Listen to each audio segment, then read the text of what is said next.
In this video, I'm going to show you how you can capture shots that look like this.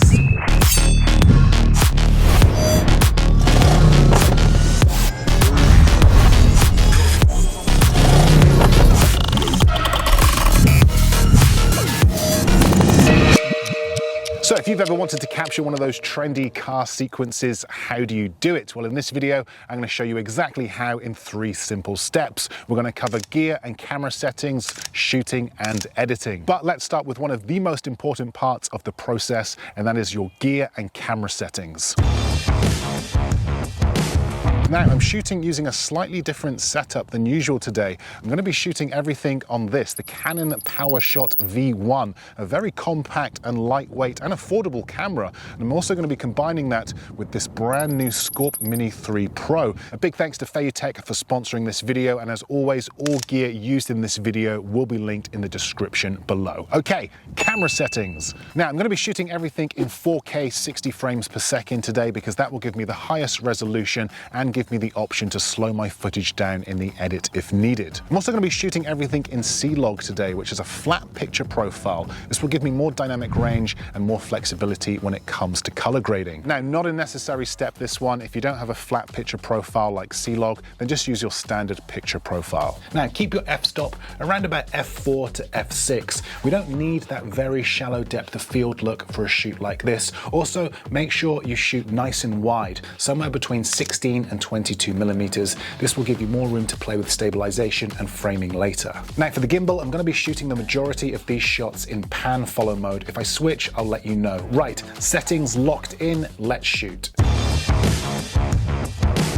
Okay, a very crucial part of this process is keeping your focal point in the center of frame. Enable the grids on your camera if you have them. These will help keep everything level and, more importantly, help keep your focal point centered, which is absolutely key for getting that smooth locked-on stabilization effect. Always be looking for something specific to be right in the center of frame. Whether this is the whole car or a tight detail shot like the badge or a wheel, this is really important for getting the best results. Now, if you are struggling to get nice smooth shots, remember the ninja walk. Try to walk with less impact on the ground because any impact is simply going to come up your body, down your arms and onto your gimbal. Aim for shots that are around about 10 seconds long, give or take. Take this shot here, for example. For this, I'm focusing on the car badge, orbiting around it as smoothly as I can, keeping it in the center of frame the entire time. It might not be perfect straight out of camera, but don't worry because we're going to fix this in the edit. Also, be sure to mix up your camera movement. This is what will give your sequence energy and flow. Try push-ins. These are perfect for pulling your audience in closer to the car. In the edit, you can even reverse them to create a pull back. Try orbit shots. These work great on details like wheels, headlights, or exhausts. Just make sure that the subject stays locked in the center as you move around. This is why we're using a gimbal for this, by the way. We want these shots to be as smooth as possible. Very difficult to do this handheld. This gimbal, by the way, is a hybrid gimbal. So unlike other gimbals, this works with action cameras, smartphones, compact cameras like the one that I'm using today,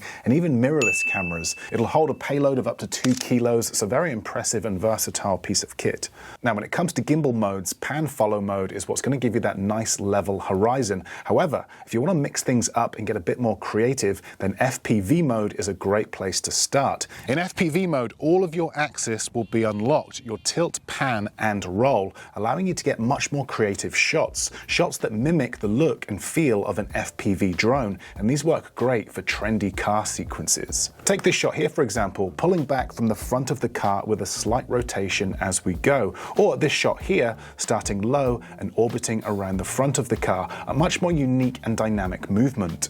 Also, be sure to capture low-angle shots. Drop your gimbal closer to the ground. This adds a bit more drama, and try to keep your angle straight on rather than looking down, as this will create more depth and interest to your shots. Now, once you've mixed up your angles and camera movements outside, don't forget the interior shots. This helps add more variety. For example, you could shoot the steering wheel, try a gentle push forward or a pull back, or do a reveal from behind the passenger seat, a slider shot revealing the wheel or dashboard. This looks slick and adds more depth. So as you can see, a lot of these clips are very short with just one defined focal point, but another way to really help make these sequences stand out is with what I like to call the long shot. The long shot is one long continuous shot where you walk around the car and hit different focal points. These are editing gold, by the way, because you can speed ramp through the boring bits and then highlight all the good stuff. Now, when you're shooting with a gimbal, always make sure that you're up to speed with all of its features. Read the manual, watch the YouTube tutorial, whatever you want, but make sure you're making the most of your gimbal's features. The Scorp Mini 3 Pro, for example, has some amazing features that make a big difference on shoots like this. For example, let's say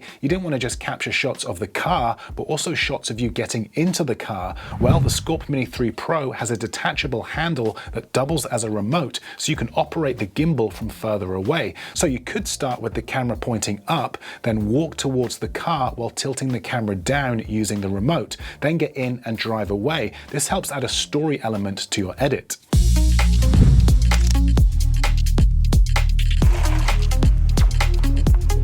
Or if you don't want to mess around with the remote, you can use the built-in AI tracking. Just a simple hand gesture tells the gimbal to lock onto you. Then you're free to move and it will follow. So you can walk towards the car and the gimbal will smoothly pan with you. And it's a clever way to get a dynamic shot without needing a camera crew.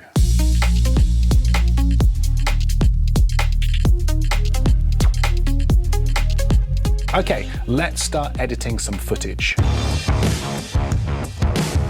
So this is what the footage looks like straight out of camera, and this is what it looks like after editing. A pretty big difference, right? So let's break it down. Now, essentially, there's two ways that you can do this. The first is to simply use basic stabilization. Most editing software these days has basic stabilization. Final Cut, Premiere, even free editing software like CapCut. This helps remove jitters, shakes, and wobbles. Now, once your clips are stabilized, there are then two more steps to get this look and feel, and the first is speed ramping. This just basically means speeding up or slowing down parts of each clip to make your shots flow better. For example, speeding up at the beginning of a clip and then playing it at normal speed and then speeding up again at the end of the clip. Do this for each shot and it will help your transitions feel much smoother and more dynamic. And the third step is adding motion blur. This adds a bit of natural blur to your fast-moving shots, which makes your speed ramps look much more realistic and less robotic. Here is a shot with no motion blur, and here is a shot with motion blur. Just looks a little bit more polished. But if you want that buttery smooth, locked-on stabilization where the car looks like it's floating and everything else moves around it, you're going to need a bit more firepower. And this is where Adobe After Effects comes in. This software allows you to track a focal point like the badge or a wheel and basically lock your camera to that point in post. It analyzes every frame and repositions it so your subject doesn't move. It's a bit like digitally gluing the camera to your subject. Now, this isn't going to be a deep dive tutorial into After Effects. That's a whole video in itself, and there are already loads of great tutorials out there that will show you how to do this. This video is just to give you a solid overview of the process so you understand how it's done and whether this is something that you want to try yourself. Quick heads up though,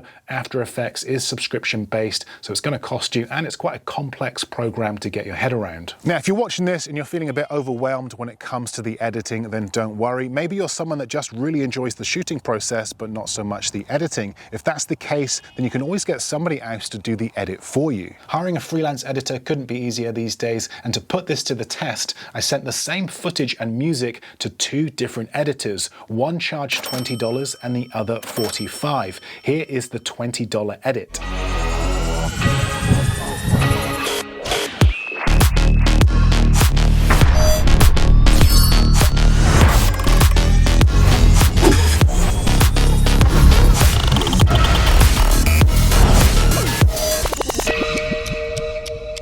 And here is the $45 edit.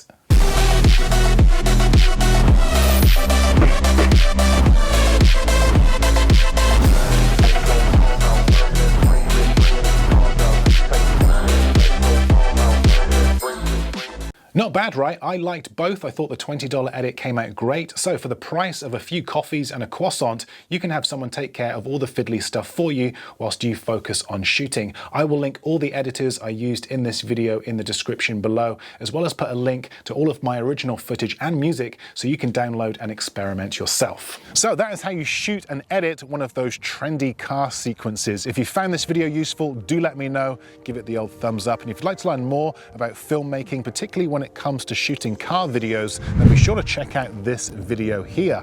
But that's it from me. Thanks for watching, and I will see you in the next video.